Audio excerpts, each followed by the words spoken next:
know, all around the country, kids are buying these Halloween outfits, aren't they? And they're all going to be knocking on doors dressed as, I don't know, what is it, witches, or... I've never done it myself, but you know, nobody thinks that there's any harm in that.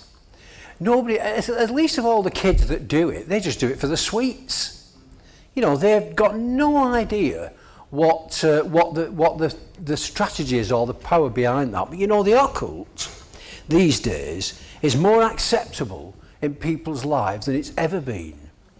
I mean, one of the greatest film successes of all time was Harry Potter. All to do with magic. Now, again, kids see that as a wonderful thing. Adults queued up all night to buy books. The Harry Potter story. I can't put it down. It's fantastic. You see what I mean? Because it's something different. But you know, it's very, very rare that people realise the dangers of these things until something happens to make them realise there's something very iffy about it. When I first became a spiritualist in 1969, Christians used to tell me all the time, this is the devil's work, and I used to think they were nutters. You know, I remember once, this guy came to see me and he said, will you pray for me?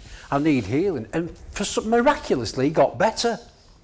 And he went to the press in Bolton where I lived, and there was a story in the paper. And the next day, there was thousands of people walking down my mother's path saying, does that miracle man live here? I mean, it was unbelievable. But you know, one day, I've never ever done anything in spiritualism with the intention of harming people. And I can tell you now that most spiritualists are actually genuine people that think they're doing a good thing for people. We know that they're not, but they don't realise that they're not. You see, if I say this to you, some of you will think I'm crackers, but I heard voices for years giving me accurate information about people that I'd never seen before, that I've no knowledge of, and people used to say to me, you're incredibly psychic. Now that to me was a harmless thing, because I could see that it was uplifting people, it was putting people back in a happy place that had lost the mother, the brother, the father, the son. I thought I was doing something wonderful for those people. But you know, I used to do public demonstrations, and every time I turned up at these demonstrations, it would be in theatres. I did the Par Hall here twice, and you know, people would turn up, but there'd always be Christians outside. I mean, they were always very respectful. And in fact, some of them I got to know that well. We used to have a coffee in the dressing room before I went on stage. Do you know what I mean? They never paid for it much. No, but the thing is, they were always respectful, and they'd always have the Bible with them, and they'd start reading the Bible to me and all the rest of it. But they were never sort of judgmental, do you know what I'm saying? In fact, I got to like some of them, and some of them I still know very well to this day. But I could never see why they thought that what I was doing was evil, because in my mind that wasn't the case. Now, you know, my mother always taught me, she says, you've got to trust people till you find out you can't. It's no good going through life seeing the bad side of everything. You've got to trust people until they give you a reason not to trust them. And that's the way I looked at my work as a medium. Now, when I first became a medium, I'll tell you how it happened. I met this lady called Edith Gann. She was a lovely, lovely lady. And she was, I mean, I don't know whether she was psychic or what, but she always used to say to me, I'll see 80, but I won't see 81. And she died a week before she was 81. Now, where did that come from? But you see, things like that, and she'd say things to me. She told me I'd meet my wife in Liverpool, and I did. And this was 20 years later. I think she was probably telling me not to go, actually. But seriously, she definitely said things to me that were amazing. And then she said to me, there's a medium called Gordon Higginson. You must go and see him. He's brilliant. So I went to this church in Salford. It was no bigger than this room, and I sat at the back because I'm a bit of a shy person, me. I can't be at the front unless I absolutely have to be.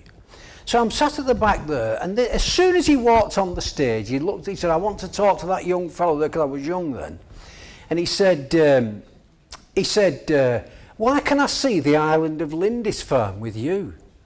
And he said, oh, above it I can see the number 6. Well, my address was 6 Lindisfarne Place.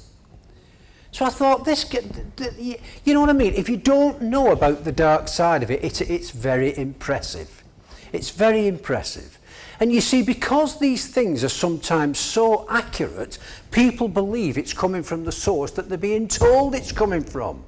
A medium will often say, I've got your mother here, I've got your dad here, and he's telling me his name's John, and because his name was John, people believe it.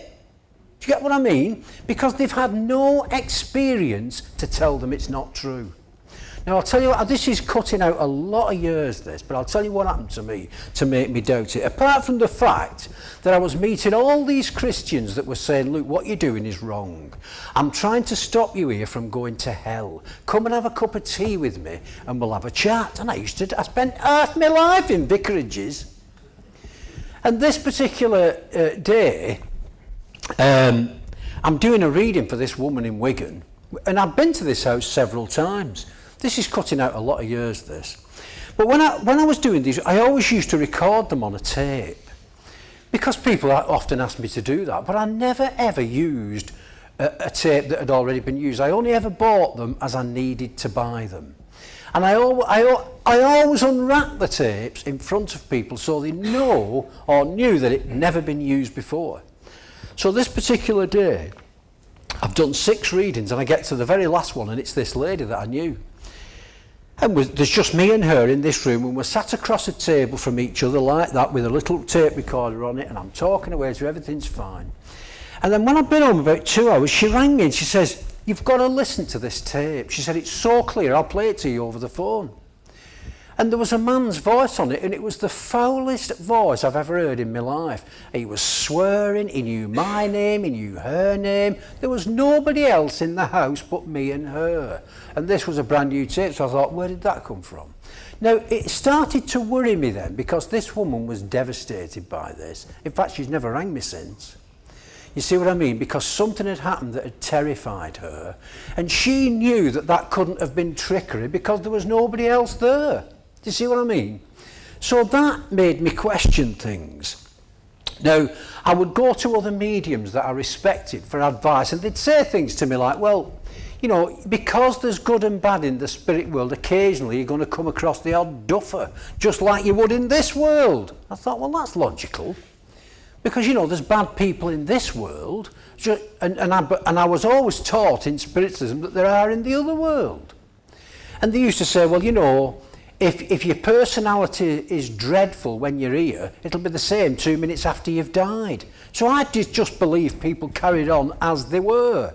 So I just put it down to that. And then a few weeks after that, I'm driving my car down the M62 from coming over from Leeds. And all of a sudden, I had the radio on in the car. And the radio stopped and this big booming voice came through the speakers. It said, Jim Byrne, pull over. It frightened me to death. I couldn't get back in the car for 3 days. I was on my own at the time. I mean, coming over that motorway is a nightmare at the best of times, when everything's okay. But when you've got silly voices talking to you, and there's nobody else there, I thought there's something seriously wrong here. So by this time, I'd had all these seeds planted in my brain from other Christians saying, look, this isn't the right thing. But I was beginning to wonder now whether they were telling me the truth, because these things were happening that were terrifying. So I started to pray about it. And also, one thing that Christians said, and I know they didn't intend to frighten me, but it did actually terrify me. They used to say, you'll go to hell, lad. You're going to hell, and if you don't stop what you're doing, it was Bobby Ball that said that to me. He said, if you don't stop what you're doing, Jimmy boy, you're standing at the gates of hell and there's no way out of it. Well, I've been to see Ian McCormack give his testimony. He talked about visiting hell. I thought, I don't want to go there. I was terrified. This didn't happen in a day. All this fear built up over a period of about 2 years. But I got to the point where I thought, I can't go on like this. And all the time I'm praying and saying to God, look, if I'm on the wrong road, please put me on the right road. I don't want to do anything that's offensive to you. That was my prayer every day of my life. And it just went on and on and on. And in the end, I felt so desperate. I thought, well, I'm nearly 60 now. I could drop dead any time. And I was terrified. You know what I mean?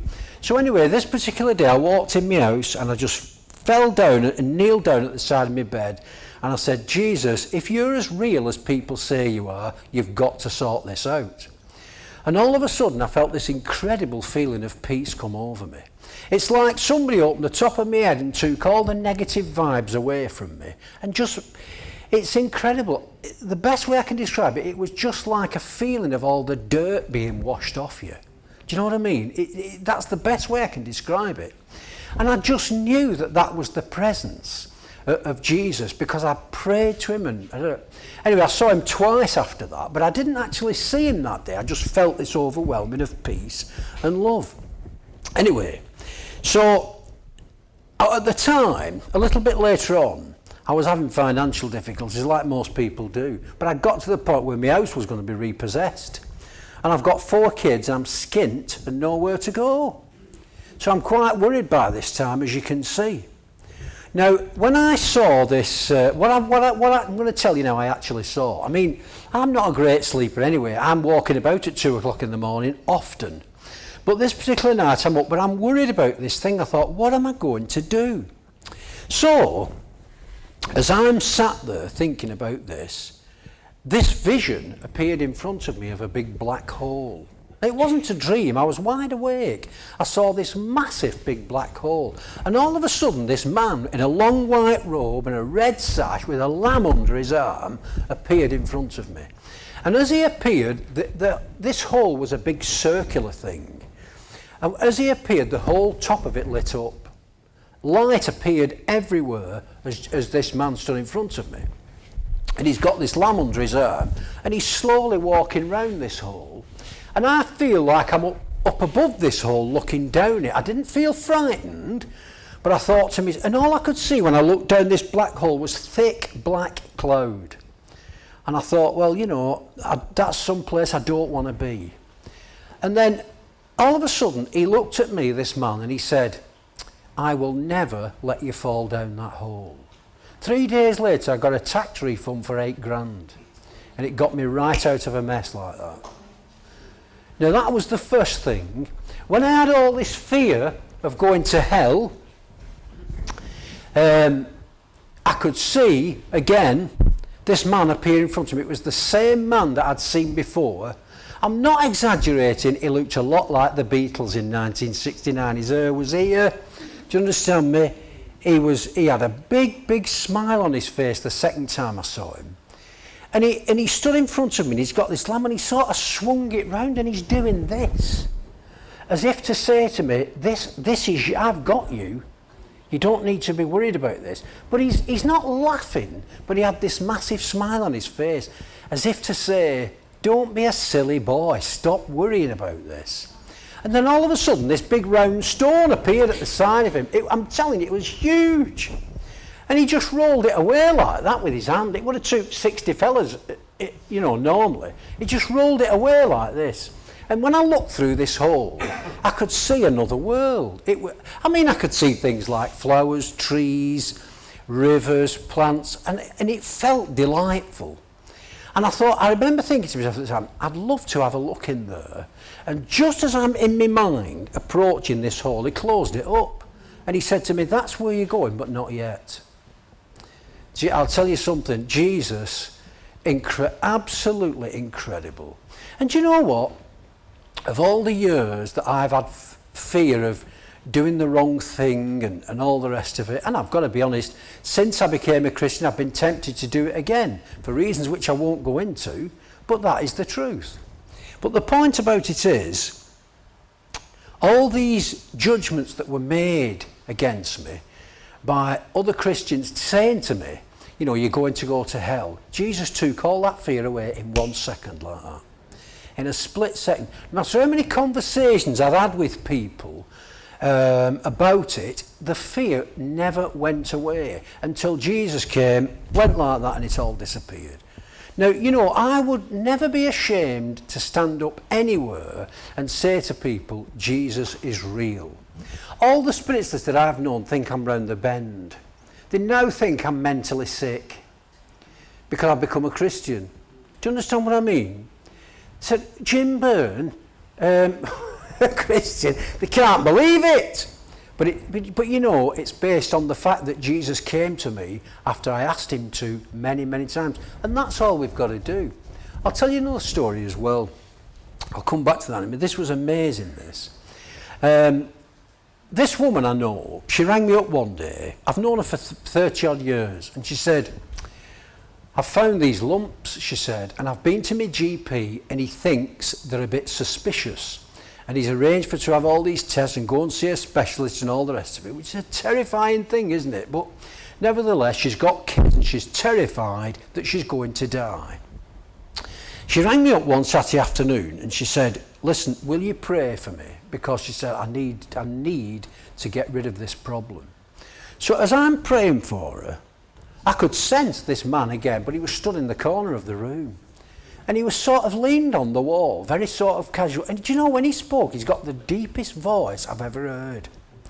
I can't describe who he sounds like. Do you remember that singer, Paul Robeson? Is anybody here old enough to remember him? Sounded like that. He had this incredibly deep voice. And he said to me, just like this, he says, just tell her she'll be all right. So I'm on the phone straight away to this woman. I said, I've just seen Jesus. And he said, she'll be all right. She said, are you all right? She said, have you gone a bit funny? I said, well, listen, that's what's happened. So I said, go away, go and check yourself and see what happens. So she rang me back 20 minutes and she said, I can't find these lumps anywhere. So I said, look, go and see the specialist. I said, and let him decide whether you've got any problems, because they'll do scans, they'll do all sorts of things. And the specialist, when he examined her, he did all these tests and he said to her, I can't understand why your GP sent you to me, there's nothing wrong with you. Gee, I'll tell you what, I've never had a better friend than Jesus. My second best friend is Trevlin. I mean, it's true, these things are incredible. But coming back to spiritualism, I know, a lot of the reason people go to mediums is because, you know, they want answers to things. If you lose your son or your daughter, it's got to be the most painful thing you could ever go through. And most people don't go to a spiritualist because they want to get involved in anything dodgy or the occult or anything like that. They go because they think they can talk to the people that have died. Excuse me. That's why they go. And it's amazing how many of them go in and come out feeling on top of the world. That's what spiritualism does to people. Now, you know, very often when you tell people, I mean, I say to people now, yes, you can get these messages, but where do they come from? What is the source of those messages? Because, you know, the devil, he knows everything about you. He knows everything about you. The devil can impersonate your mother better than your mother can. It's unbelievable. The devil can tell you things about somebody that's died that you just would walk away thinking it had come from the person that had died. And that's the big deception of it. Without a doubt, that's the big deception of it. I think as well, I often have people say to me, and you know, please don't think it's just people that are not religious that go to spiritualists. The number of Christians I did readings for is unbelievable. The number of Catholics I did readings for, the number of doctors I did readings for is unbelievable, and lawyers as well. And all these people have got brains, you see. But everybody needs help, don't they? Everybody needs, it doesn't matter what you've got in this world, life can take it away from you like that. And that, I think, is when a person starts to scream out for help. Now, you know, I've often found prayer to be very effective. It's very effective. And it works, I think, sometimes in a very subtle way. Because often I've found I've prayed for people and nothing's happened. And 3 months later they'll ring me and say I'm fine. And I've expected them to be dead. You see what I mean? Because God is there. And once you get that message across to people, it's amazing what change it brings to lives. And you know, sometimes it's not enough to say to people, go home and read your Bible, because people don't believe it. That is the real truth of it. Christians do. But you know, the average man in the street has never picked a Bible up since he was at Sunday school. you see what I mean? So you've got to touch people in here. And I believe you can only do that through Jesus Christ. Nobody can turn a life around better than he can. Nothing and nobody. And he only has to do that and it happens. But we have to trust him, don't we? And that's another thing. You know, when you're up to there with stress and problems and difficulties, it's hard for some people. Do you know what? I don't worry half as much as I used to, because I just know that Jesus is there somehow or other doing something that I don't know about that will eventually make things right.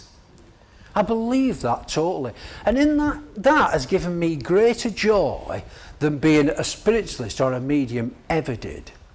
You know, one of the things that happened to me in 1993, I had a book published by HarperCollins. I'm not going to say the name of it because I'm certainly not plugging it, but it was all about the work that I did. And what was I going to tell you then? Yeah, I had this book published, but also I got a phone call one day from this guy, and he said, would you like to do your own show at the London Palladium? I said, would I? I said, what time do you want me? I'll be on. I'm on straight away. Of course I would. But you know, when I went down to do this and I had this book published, it was the worst year of my life because it didn't feel right. It didn't feel right. Do you know when I did the Palladium, it's true this, I came out the Palladium, got in my car, I drove to the M1 and I slept in my car for hours. I was so depressed. And it was like God was saying to me, this is just all false. It's an accolade in man's eyes, but in spiritual terms, you've gone down 6 ladders. Do you get what I mean? The spirituality of it, the Jesus part of it, was not being acknowledged. And do you know, it's funny, when I look back, I feel certain that Jesus was tapping me on the shoulder from day one. Now, just to go back a bit further, my dad was an alcoholic. And he used to batter my mother and used to get drunk and wreck the house and all that. I can remember being 10, 12 years of age, he'd come in and smash the place to bits. You know, now, when an 18-stone Irishman is drunk, you don't argue with him. It's as simple as that. Unless you're stupid, you don't argue with him. Just a funny part, I always remember one day my mother said, after 15 years of being kicked to death by that man, I'm not putting up with this anymore. So she said, I'm going to wait behind the door, and when he walks in, I'm going to smash this glass vase straight over his head. He'll never hit me again. And she did. And we were all stood there shaking behind her, all 5 of us. It's unbelievable. But that really happened. I'm so proud of my mother that day. But the point about it is, I can remember times when absolute hell would break loose. There'd be plates flying and you'd have to duck to you'd get a belt on the head with a pan or a shoe or even hammers. My dad used to chuck hammers and all that stuff. Anyway, but what I used to find, which I'm still amazed by now, is that sometimes when that happened, a peace came over me. Now you'd think at a point like that, you'd be terrified. You know what I mean? A peace came over me, and I'm telling you, I think Jesus has been there at the side of me since the day I've started walking the earth. You know what I mean? So, and I want to get this message across to other people so badly. So badly. Do you know what? I think one thing that Jesus has taught me through all these experiences, that if you believe you can never ever overcome problems through him, you never will overcome them. You've got to trust him. I think Trevelyan said it earlier. It says in a part of the Bible, if you draw close to him, he'll draw close to you. And I'll tell you what, it'll be something, he'll do something in your life that will absolutely astound you. And it'll fill you full of joy as well. It says all sorts of things in the Bible, doesn't it, about the occult and stuff like that. I mean, I used to have this read to me all the time. And it says, and the soul that turneth after such as have familiar spirits and after wizards, to go to a whoring after them, I will even set my face against that soul and will cut him from among the people. And yet Jesus has forgiven me so many times, it's unbelievable. He's willing to forgive you. And do you know what? When I met him twice on those occasions, he never once said that I'd done anything wrong. He never once said, you silly boy, you've done... He didn't say that at all. He just filled my heart so full of love. You just felt you got to do the right thing. It was a compelling thing to do the right thing.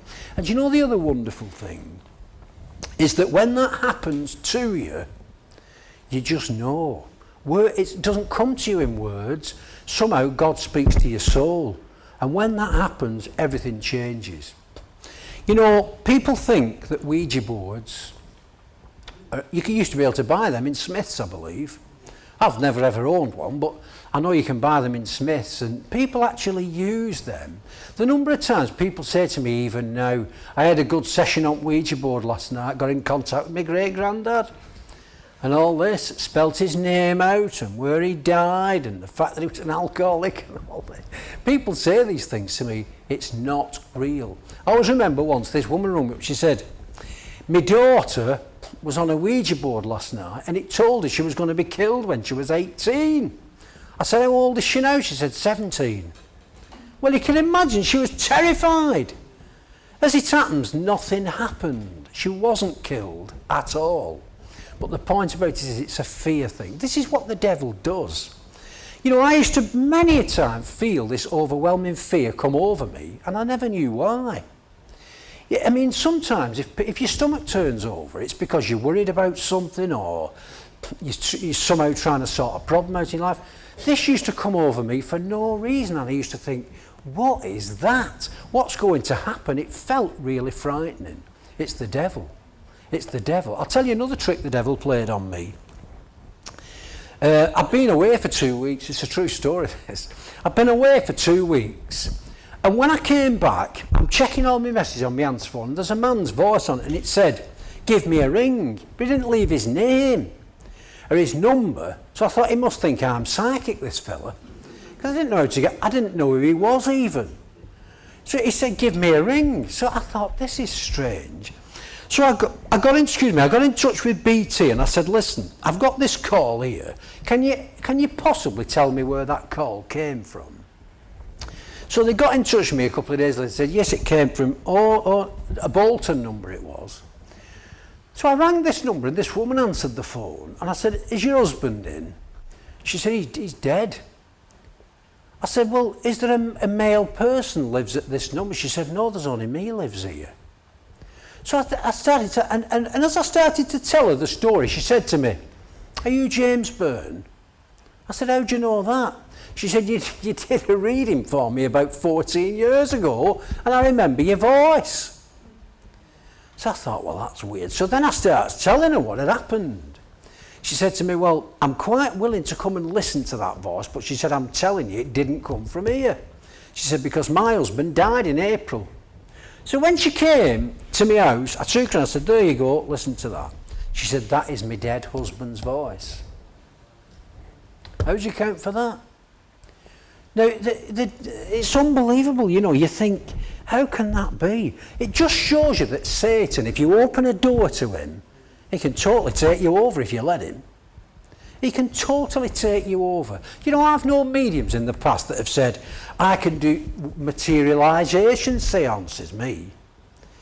If you come to my house and we'll have this circle, and your mother might appear, your dad might appear. Well, that put me off because I didn't want to see my dad anyway. But the thing is, it was amazing. All these things used to go on. And yet, looking back, nobody ever realising that it was the wrong thing to do. You know, I would say this to anybody. I don't believe in telling people what to do with their lives, but I do believe that if you've got a problem, the best way to deal with it is to give it to Jesus. I can't think of a better way. And I'm not saying that because it says it in here. I'm saying it because it happened. It was real life. And Jesus, whatever you've done, he will smile at you, he'll forgive you, and he'll love you more than anybody else is even capable of loving you, no matter what you've done. And that's the Jesus that I'm talking about. I'll tell you, talking about spiritualism, I used to work with this fella, and he was a very sceptical fella, this. He used to say, oh, it's all rubbish. You know, you're just up the wrong road, laddie. You know, not because he was religious, he just used to think everything was rubbish. Anyway, he rang me up one day and he said, He said, I had a funny experience, you know. He said, I'm having my appendix out. That's how he used to talk. He said, having my appendix out, and he said, I seen my father. He said, I saw my dad. I said, oh, was your dad there? He said, no, he's been dead 30 years. And he starts telling me all this. He said, I think there's something in this rubbish that you've been talking about for years.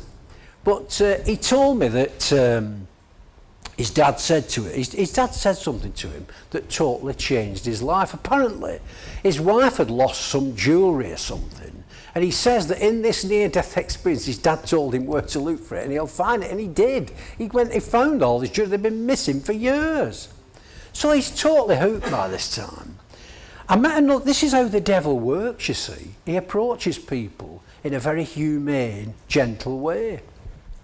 A more amazing story. I know this lady from Wales, she's a nurse, this lady. Well, she was. And she worked in intensive care. And obviously most people that are in intensive care are very ill.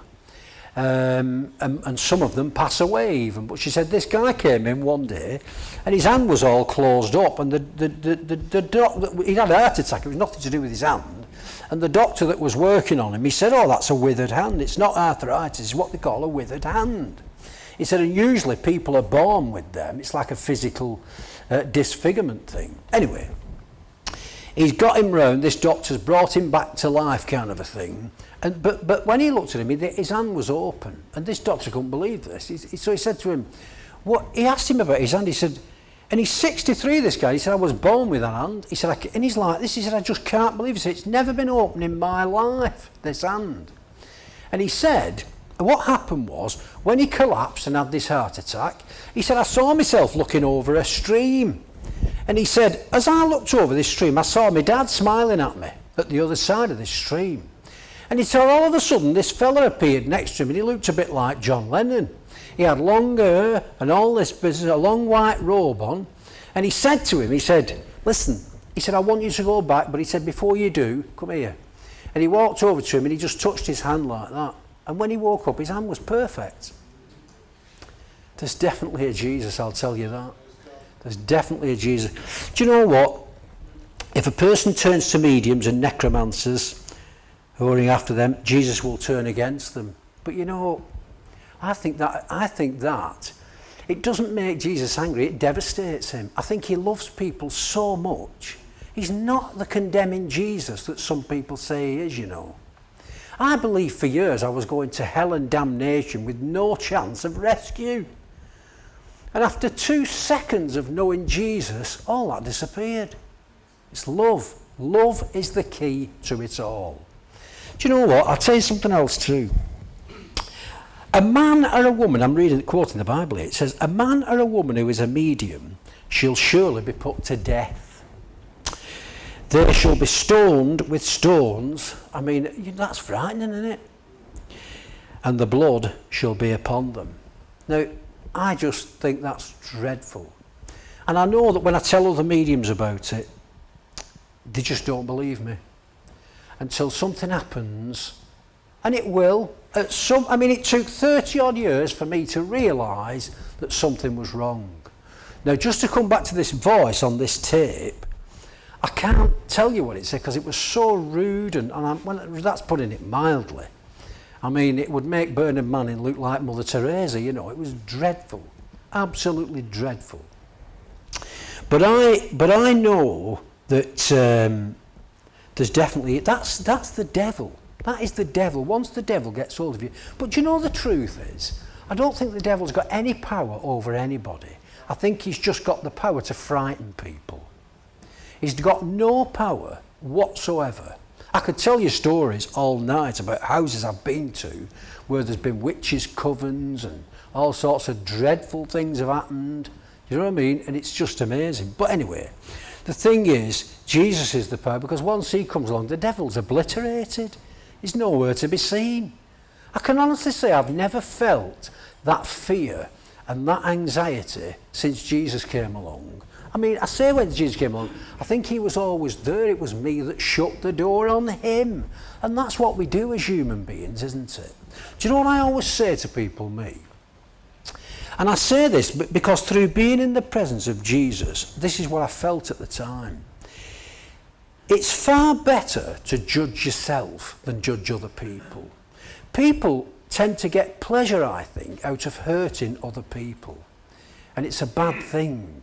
You know, the power of words can destroy a person. It can destroy a person's confidence, and it's a bad, bad thing.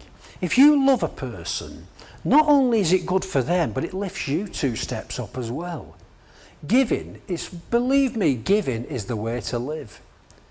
But honestly, that's what opens the door to Jesus, I think. If your heart is in the right place, Jesus can do something with you. But you've got to allow him to do that. You've got to trust him. I mean, I always say this to these spiritualists, you know. I say these spiritualists, I was one of them for years, but, you know, if somebody knocked on your door tomorrow morning and said, look, I know you've got all this hassle in your life, I know all your marriage is going wrong, all this business, I've come to solve all your problems, you'd jump at it, wouldn't you? You'd say, come in, have a cup of tea and get it sorted. You see what I mean? That's what Jesus does for people. It really is as simple as that. And you know, I often hear people say, and I've heard Christians say this, well, you know, you're going through this bad time because God wants you to. That is, I don't believe that at all. I don't believe God puts pain on anybody. God is a means of overcoming that pain. And do you know what? When you come to know Jesus, it doesn't mean you won't have another problem. I've got the same problems now that I had 10 years ago. It doesn't mean that. It means God gives you the wherewithal to deal with it through him. That's what it means. And I'll tell you now, when one lot of problems goes away, something else will happen. But there's a strength there that's greater than all understanding. Love people, never hurt people if you can avoid it. And human beings are very good at judging other people, I think, and it's a bad thing. I'll tell you why I say that, because I think most people want to be happy, don't they? I mean, I think I'm right in saying that there are people in the world that are happy when they're miserable. You've met them, haven't you? Sometimes you meet people, you know, every problem they've ever had since they were born. It does them good, but it takes the life out of you. Do you know what I mean? But that's human nature. Listen, if you go to Jesus and say, look, put me on the right road, save me from all this hassle, he'll do it for you. He wants to do it for you. You don't have to beg him for anything. He wants to do it for you. He's probably stood there thinking, at last. Do you know what I mean? And he really is that normal. It's funny because when you see Jesus, you're aware that you're seeing a very, very special person. There's something about him that radiates a love that, I know you've heard people say this, but it's very hard to make other people feel that love if they've not felt it. But the thing is, Jesus radiates something, but he's the most down-to-earth man. Honestly, I can't describe it. He was down to, I felt like I could tell him anything. I didn't feel like I had to be anything other than myself. Do you know what I mean? It's amazing. I want that for other people. The difference between spiritualism and Christianity is not so much the people, because I still maintain that most spiritualists become what they become because they think it helps other people. You can't criticise people for that. They've just got to somehow find out that that's wrong. I'll tell you something, when I was a medium, I was very well known. I was very well known, and I hated it, to be honest with you. But the thing is, I'm saying that I was very well known because it was a massive shock to people when I became a Christian. The psychic press, and there's a lot of it in this country, they would write these stories about James Byrne's gone round the bend and all that, you know. And I just think, you know, what is it? And there's a part of spiritualism that calls itself Christian spiritualism. Did you know that? Christian, they have a cross in the church, they say the Lord's Prayer, they sing hymns, they do all this thing, and but they don't think Jesus is the saviour. They think he's just a brother, you see, and that's not right, obviously. So I'm grateful that you've given me the chance to speak to you tonight, because I think everybody is in the situation sometimes where they need help of some kind. And you know, please don't think that because it doesn't happen in one day that it's never going to happen, because it does happen. One of the reasons I got into Christianity, well, one of the biggest reasons was I started writing articles for Christian magazines.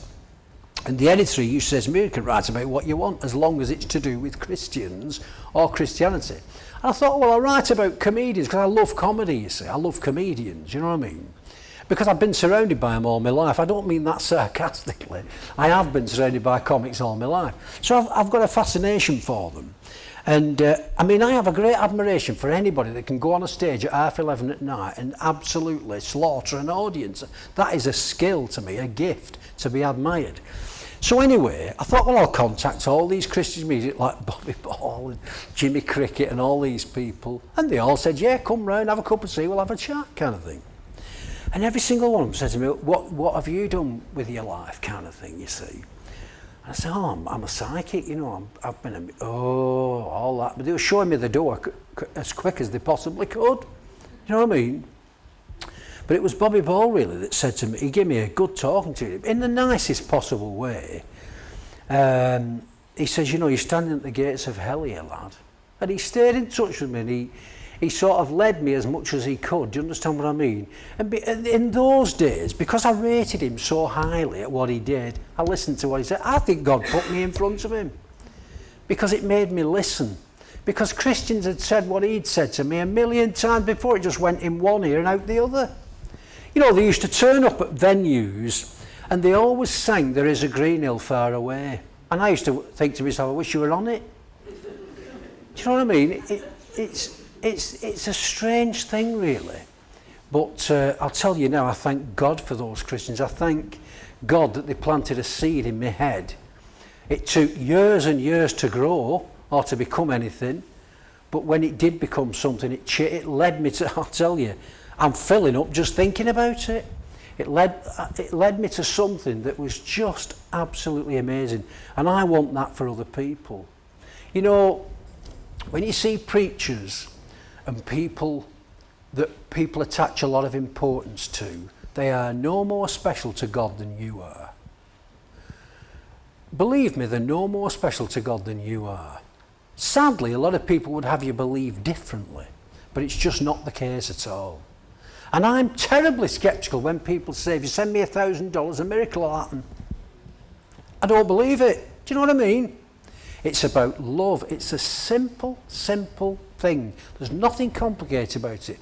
If you give love, God will give it you back in bucket loads. Talk to him today. Whatever your problems are, talk to him. Because you know what else I know as well? There's nothing in your life that God can't handle. Nothing. No matter how bad it is, the worst sorrow you're going through, God can turn it round like that. I think that joy and happiness in the truest sense can only come from God. It can only come from God. Because you know, the joy that exists between humans, it obviously, of a lot of the time it goes wrong, doesn't it? It's imperfect. Everything about human beings is imperfect. What God gives you is perfect. And even if you only experience it for 2 minutes, you'll never forget it. It won't diminish in your brain. I can see his face now with a big smile on it. You know what I mean? Trev's waving at me. I think that means get off. 5 minutes.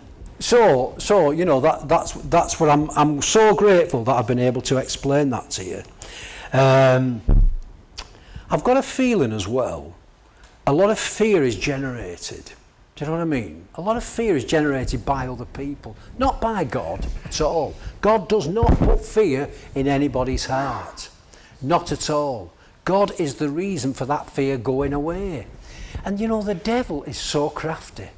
He's so crafty. I'll just tell you one more story. This woman rang me up one day from West Orton. Have you heard of West Orton? Ah, well, yeah, that's right, yeah.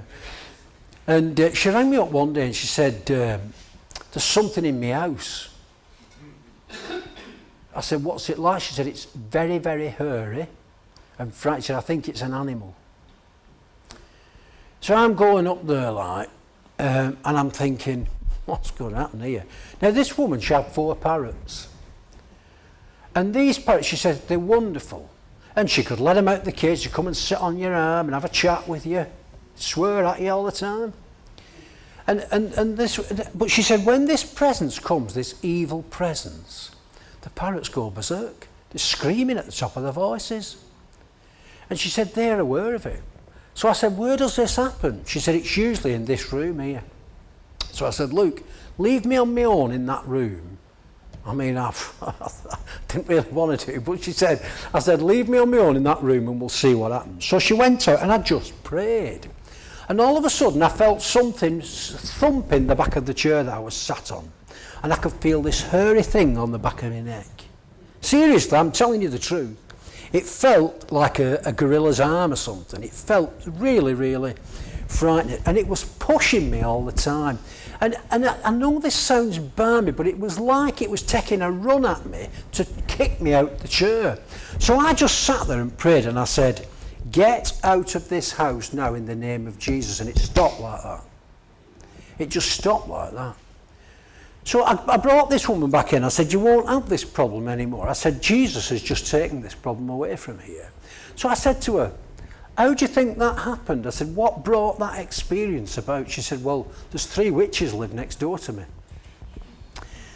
And she said, they have these meetings. She said, they prance round the back garden doing these ceremonies and all this business. This is West Horn, this. It's only up the road.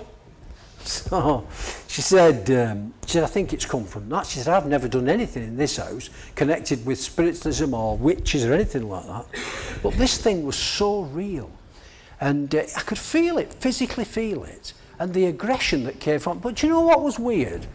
I mean, if you were face to face with something like that, your mind would tell you that you were frightened. But something just took the fear away. I had no fear. I just felt I had to say to it, in Jesus' name, get gone. And it did. And it never came back. That's the power of God. That is the power of God. People, I want you to live with that power because it's worth waking up every day for.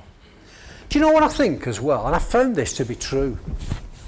You know when you get days when you feel like whinging and moaning a lot, and you're up to there with problems and your kids are driving you mental and all that bit. I think I found this to be a wonderful thing. Instead of moaning and whinging, sit down and thank God for what you've got.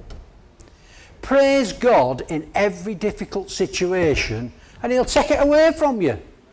That is the absolute truth. God bless you and thank you so much for listening. I'm so grateful. It's an honour to be here. I'll come back anytime you want me to. All right, thank you so much indeed. God bless you. Cheers.